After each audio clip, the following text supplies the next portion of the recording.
はい皆さんこんにちはマクラと申しますよろしくお願いいたしますសួស្តីមិត្តភក្តិបងប្អូនទាំងគ្នានេះគឺជាវីដេអូបន្តគឺវីដេអូទី8នៃអក្សរហិរកាណារបស់យើងអញ្ចឹងថ្ងៃនេះយើងមករៀនអានពាក្យនៅវីដេអូទី2នៃការអានហើយនេះគឺជាវីដេអូទី8នៃអក្សរហិរកាណាអញ្ចឹងតោះយើងកុំឲ្យខាតពេលវេលាយូរយើងទៅអានជាមួយគ្នានេះគឺអូចាអូចាជីឈោហាក់គឺខ្យុកគឺខីសា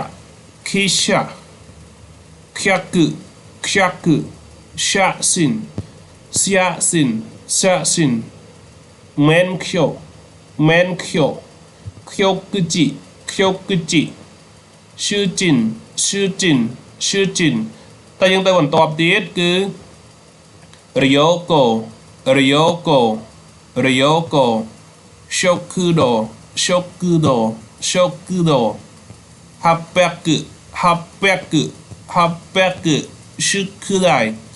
宿題美術館100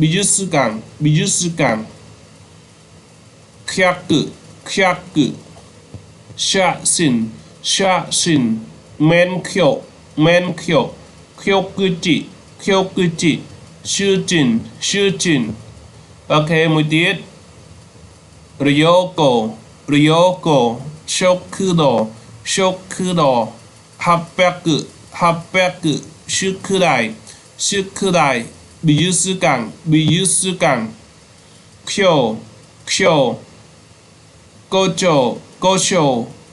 5章修理美容院授業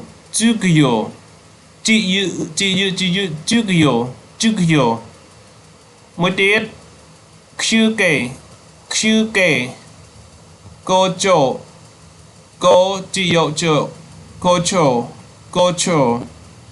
រយោសិន